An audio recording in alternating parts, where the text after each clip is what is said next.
Don't you dare come crawling back here expecting anything from us." My mother's voice cut through the phone like a blade.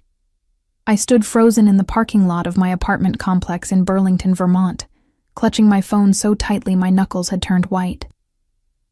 The autumn wind whipped around me, but I barely felt the cold. "Mom, I don't understand what I did wrong," I said, my voice barely above a whisper. "Can we please just talk about this?" "Talk? There's nothing to talk about, Wendy.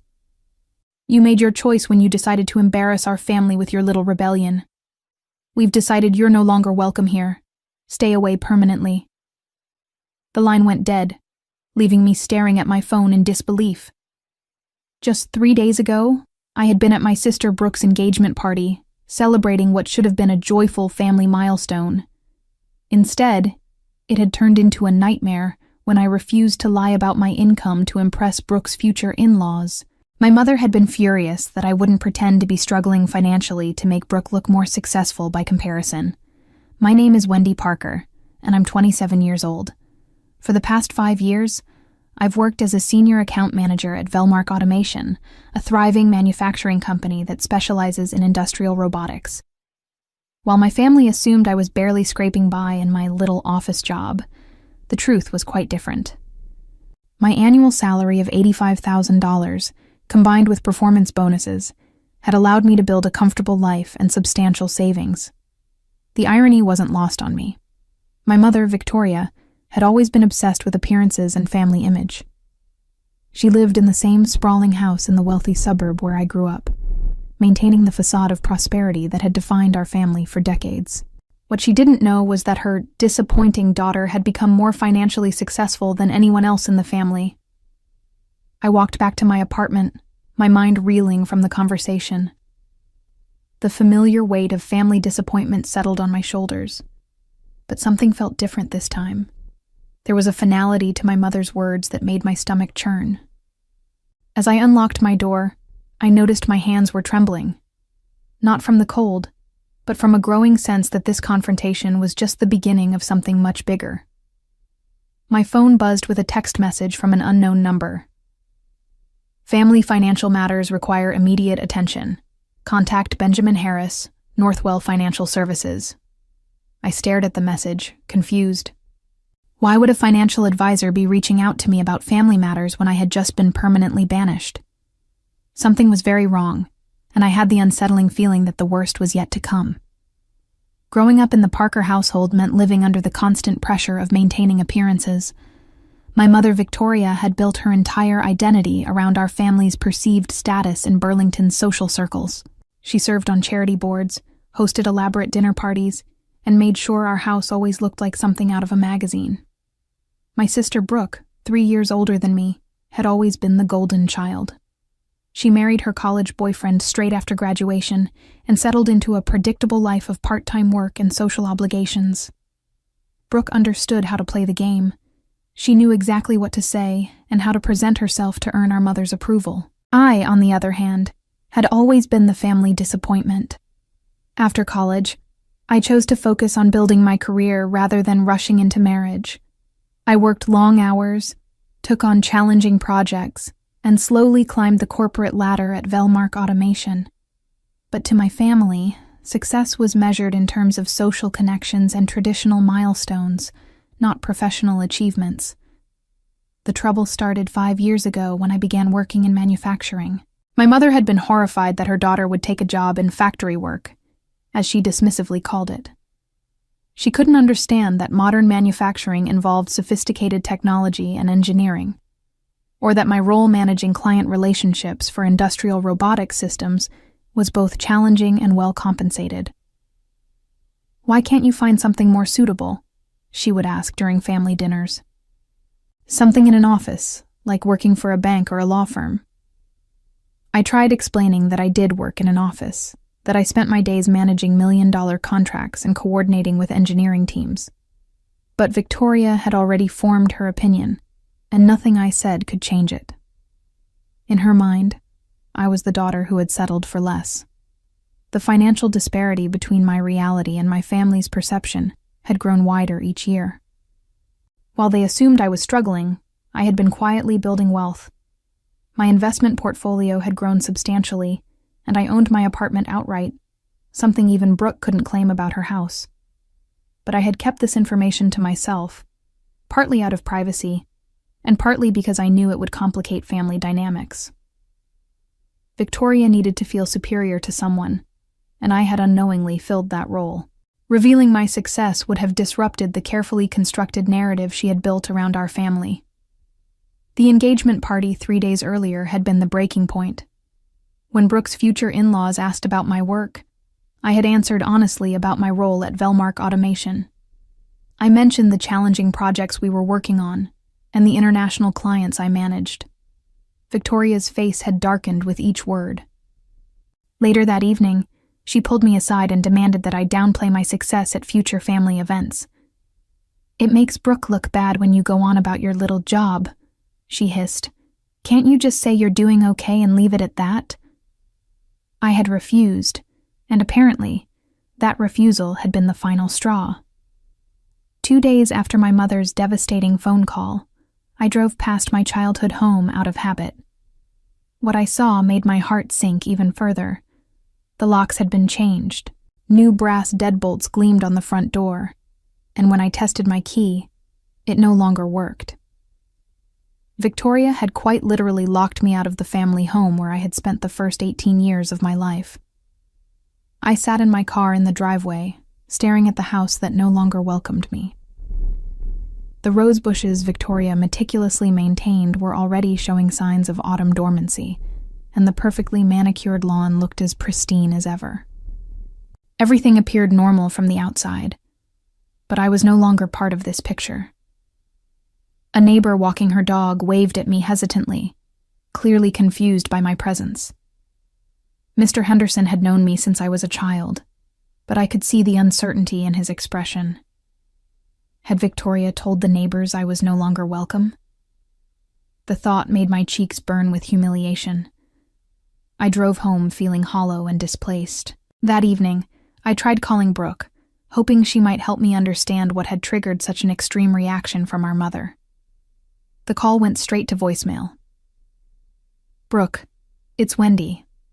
I know you're probably busy with wedding planning, but I really need to talk to you. Mom has cut me off completely, and I don't understand what I did that was so terrible. Please call me back." But days passed without a response. It became clear that Brooke had chosen sides, and it wasn't mine. Work became my refuge during this difficult time. My colleagues at Velmark Automation noticed my distraction, but I threw myself into my projects with renewed intensity.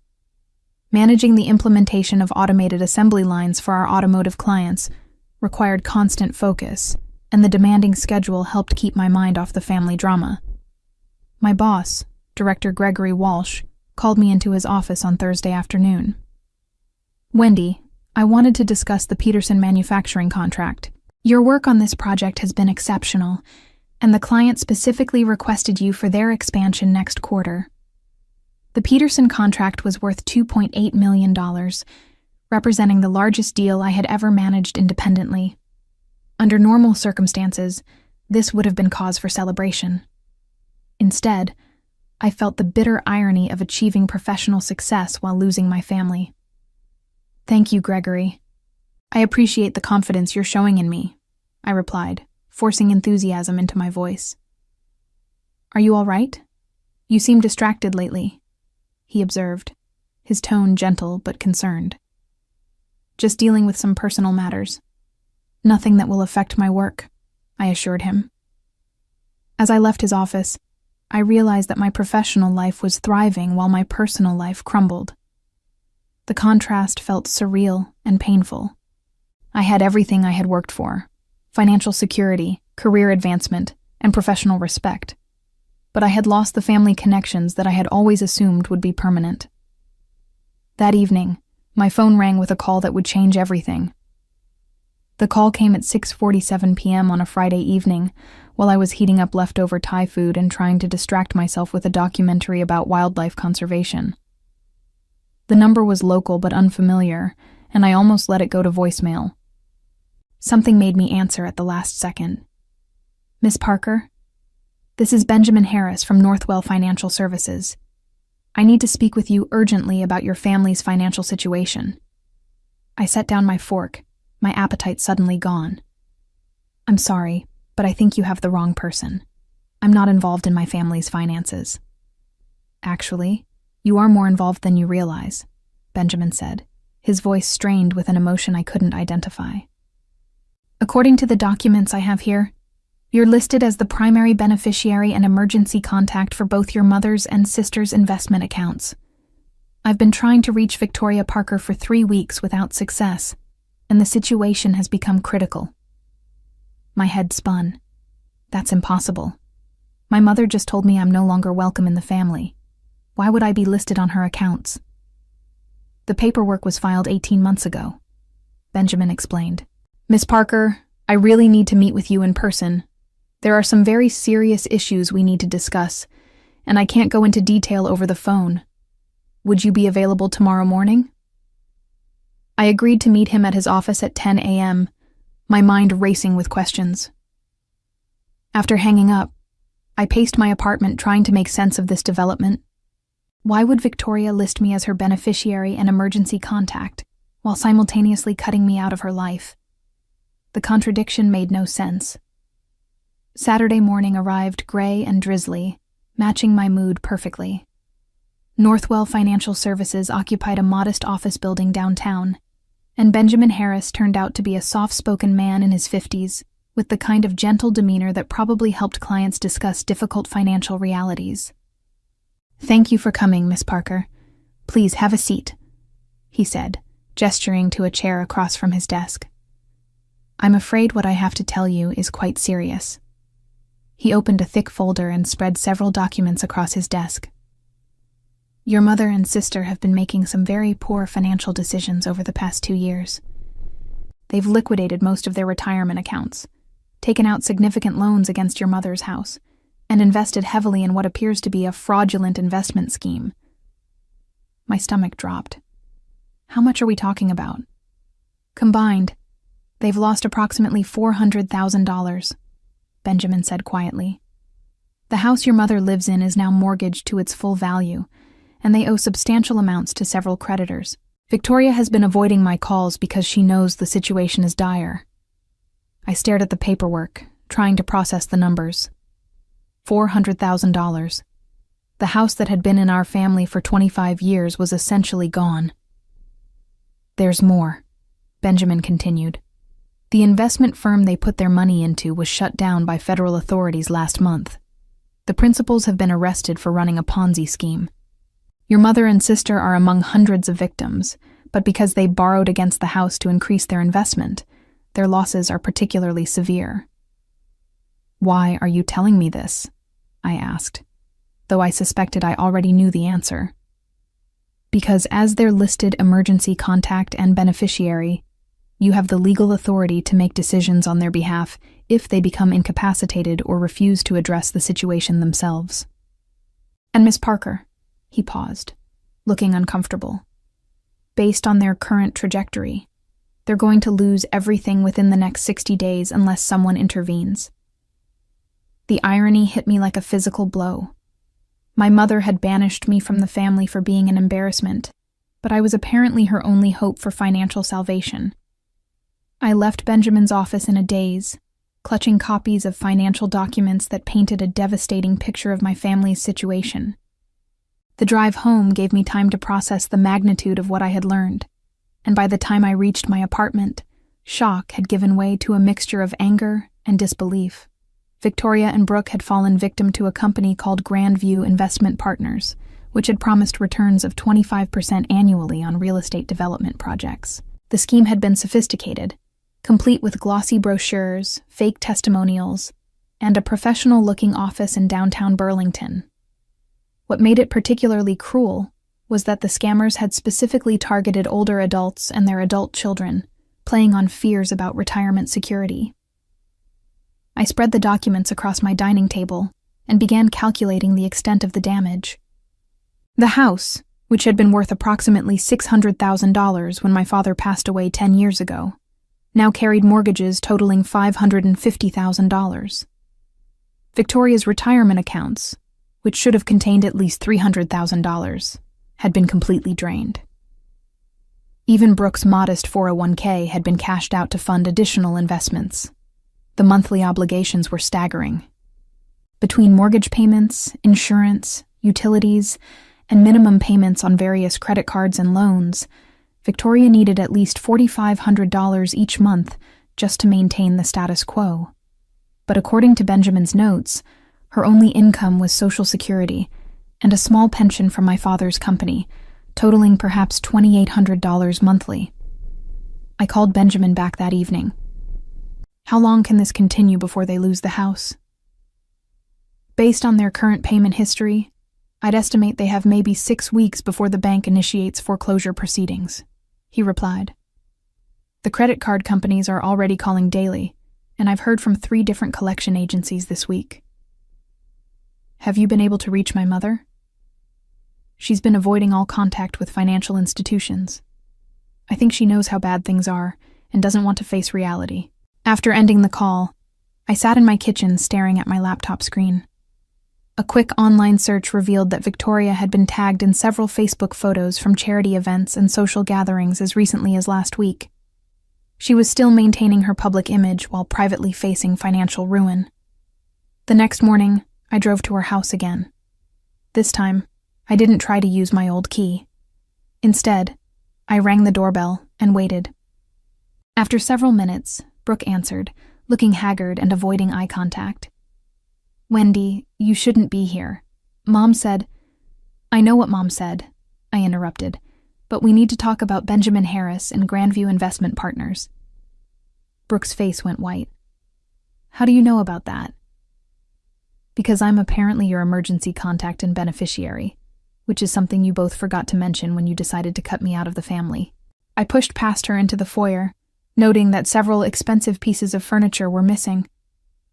The antique grandfather clock that had belonged to my grandmother was gone, along with the Persian rug that had anchored the living room for as long as I could remember. "Where's Mom?" I asked. She's not feeling well," Brooke said weakly. "Wendy, we didn't know who else to turn to. The investment advisor seemed so legitimate, and they said we could double our money in 2 years. We thought we were being smart, planning for the future. By mortgaging the house? By cashing out your retirement accounts?" My voice rose despite my efforts to stay calm. Brooke began crying. "We thought Mom would never have to worry about money again. And I wanted to help pay for my wedding without asking Derek's parents for money. It seemed like the perfect solution. The perfect solution had become a perfect disaster." Victoria finally emerged from her bedroom 20 minutes later, moving like a woman who had aged a decade in the past month. When she saw me standing in her living room, her expression cycled through surprise, anger, and something that looked almost like relief. "I told you not to come here," she said, but there was no force behind the words. "Benjamin Harris told me everything," I replied. $400,000, Mom. The house, your retirement, Brooke's 401k, all of it gone." Victoria sank into her remaining armchair, suddenly looking every one of her 68 years. How was I supposed to know they were criminals? They had references, a beautiful office, testimonials from other clients. Margaret Thornton from the Garden Club invested with them and said they were wonderful. "Margaret Thornton lost everything too," I said, having done my research. "The whole thing was a Ponzi scheme. They used new investors' money to pay fake returns to earlier investors, and when they couldn't recruit enough new victims, the whole thing collapsed." "But the man seemed so knowledgeable," Brooke protested. "He explained everything about real estate development and showed us projected returns based on historical data." "Historical data they made up," I said flatly. "None of those projects ever existed." I pulled out my phone and showed them a news article about the arrests. "The principal organizers are facing federal charges for wire fraud, securities fraud, and money laundering. They operated the scheme for 3 years and stole approximately $50 million from investors across New England." Victoria stared at the article, her hands shaking slightly. "We're going to lose the house, aren't we?" Unless something changes dramatically, yes. You owe more than it's worth, and you don't have the income to make the payments. What about bankruptcy? Brooke asked desperately. Could we declare bankruptcy and start over? You could, I admitted, but that would still mean losing the house, and it would destroy your credit for years. Plus, bankruptcy doesn't make problems disappear. It just reorganizes them. The three of us sat in silence for several minutes, the weight of the situation settling over us like a heavy blanket. I looked around the living room where I had spent countless hours as a child, trying to imagine strangers living here after the foreclosure. There is another option, I said finally. But it would require some significant changes. Both women looked at me expectantly. I could help, I continued carefully. I have the financial resources to stop the foreclosure and manage the debt situation. But it would mean acknowledging some things about my life that you've both chosen to ignore. Victoria's expression hardened slightly. What do you mean? I mean that your disappointing daughter who works at a factory has been quite successful. I make more money than both of you combined. I own my apartment outright, and I have substantial savings and investments. Brooke gaped at me. How much do you make? Enough to help, I said, avoiding specifics. But first, I need to understand something. Why did you list me as your beneficiary and emergency contact if you think so little of me and my choices? Victoria looked away, embarrassed. Your father insisted on it when we updated our wills. He said you were the most responsible person in the family, and that if anything happened to us, you'd be the one who could handle things properly. Dad was right, I said quietly. But after what happened at Brooke's engagement party, I'm not sure I want to handle anything for people who treat me like a family embarrassment. The ball was now in their court. I let the silence stretch between us, watching my mother and sister absorb the full implications of their situation. Victoria's carefully maintained composure was cracking, and Brooke looked like she might be sick. So, what happens now? Victoria asked finally, her voice smaller than I had ever heard it. Now you decide how badly you want to keep this house and avoid bankruptcy, I replied. Because I'm not writing any checks until we establish some new ground rules for how this family operates. I pulled out a notebook and pen, setting them on the coffee table with deliberate precision. First, we're going to have an honest conversation about money. All of it. No more lies, no more pretending, no more maintaining appearances at the expense of reality. Victoria flinched. Wendy, you don't understand the pressure. I understand plenty, I cut her off. I understand that you were so concerned with looking successful that you risked everything on a get-rich-quick scheme. I understand that you were so busy judging my career choices that you failed to notice I was building actual wealth while you were destroying yours. Brooke shifted uncomfortably. We never meant for things to get this bad. Intent doesn't matter when you're facing foreclosure, I said bluntly. What matters is making smart decisions going forward. And the first smart decision is acknowledging that I'm not the family failure you both thought I was. I opened my notebook and began writing. Here's what I'm willing to do. I'll pay off the immediate debts to stop the foreclosure proceedings. I'll consolidate your remaining obligations into a manageable payment plan, and I'll help you both develop realistic budgets that don't depend on magic investment returns. Victoria and Brooke exchanged glances, hope beginning to creep into their expressions. But, I continued, in exchange, this family is going to operate very differently from now on.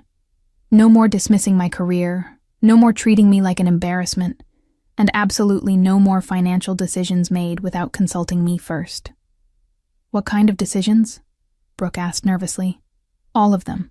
Every expenditure over $500 gets approved by me. Every investment opportunity gets reviewed by me and Benjamin Harris, and both of you are going to take financial literacy classes so this never happens again. Victoria looked stricken. You're asking us to give up our independence. No, I replied firmly. I'm asking you to give up your delusions.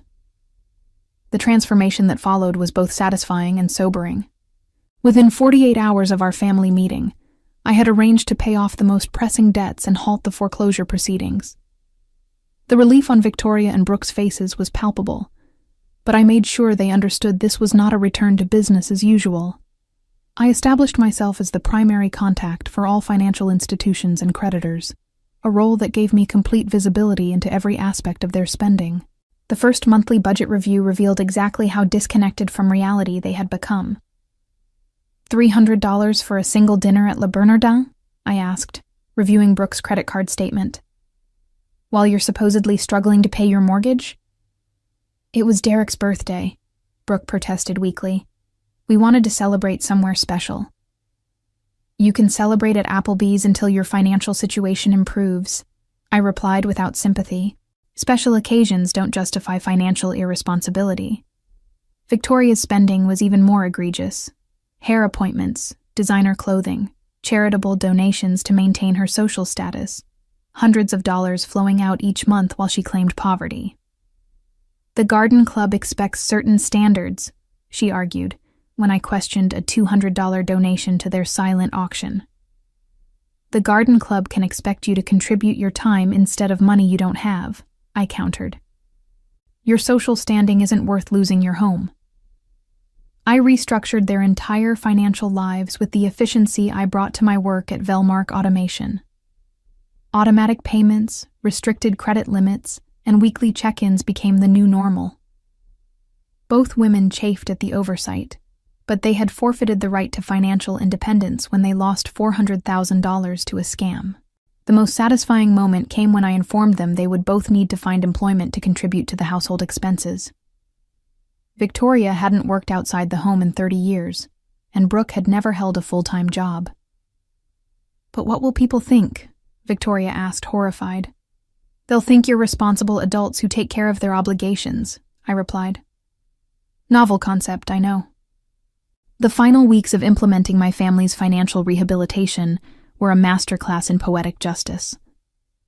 Victoria, who had spent years dismissing my career in manufacturing, found herself working part-time at a local boutique, dealing with inventory management and customer service.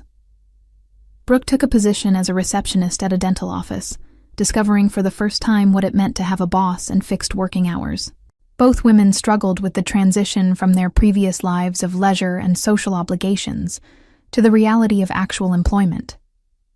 Victoria complained constantly about being on her feet all day, while Brooke found the routine of regular work hours exhausting.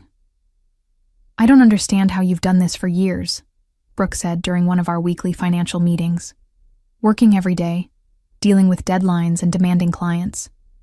It's so much harder than I thought. That's because you never took it seriously, I replied. You both acted like work was something other people did while you focused on more important things like charity luncheons and social status. The irony wasn't lost on me that I was now managing the very people who had dismissed my management skills for years. Every financial decision that had once been made impulsively now required my approval. Every expense had to be justified and documented. The control I exercised over their lives was complete, and, I had to admit, deeply satisfying. Benjamin Harris proved to be an excellent ally in maintaining financial discipline. He provided monthly reports on their progress and helped me identify any signs of backsliding into old patterns. The fear of losing everything had made both Victoria and Brooke temporarily compliant, but I knew that without constant oversight, they would likely revert to their previous habits. 6 months after the crisis began, we achieved a major milestone. The house was no longer in immediate danger of foreclosure, and all credit card balances had been reduced to manageable levels.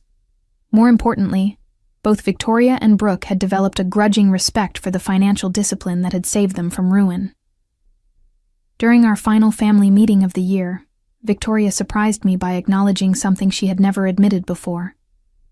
Wendy, I owe you an apology, she said, her voice formal but sincere. I was wrong about your career, wrong about your capabilities, and wrong to treat you as a disappointment. You saved our family when we were too proud and foolish to save ourselves.